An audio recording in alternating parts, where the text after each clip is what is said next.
কভারে নেই, যারা এলআইসির পলিসিও নেয়নি, তারাও কিন্তু বিভিন্নভাবে এলআইসির সুবিধাটা পায়। এটা হচ্ছে কি, এলআইসির টাকা গভর্নমেন্টের বিভিন্ন পঞ্চবার্ষিকী পরিকল্পনার বিভিন্ন দীর্ঘ পরিকল্পনাতে এলআইসি খাটায় এবং গভর্নমেন্টের থেকে যে টাকাটা তারা ইন্টারেস্ট হিসেবে পায়।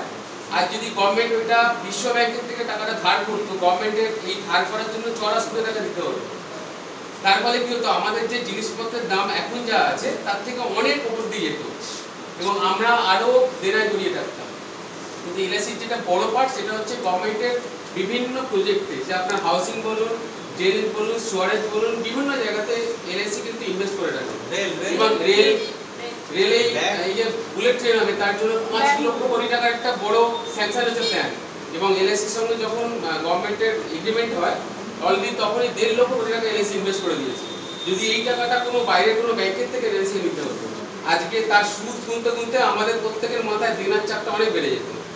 সেই জায়গাটা এলআইসির একটা বিশাল ভূমিকা, যেটা অন্য কোনো কোম্পানির নেই। এলআইসি এই জন্য বলে, এলআইসি হচ্ছে আমাদের জন্য, দেশের জন্য এবং সারা পৃথিবী মানে ভারতবর্ষের জন্য এলআইসির হচ্ছে প্রতিদান, মানে অবদান রয়েছে। যেটা আমাদের পলিসি করে জানলে তাদেরও একটু তারা ভালো হবে, যে তারাও একটা পার্ট নেশন রাস্তাঘাট এত সব সুয়ারেজ থেকে জল দিয়ে শুরু করে এবং আমাদের গাড়ি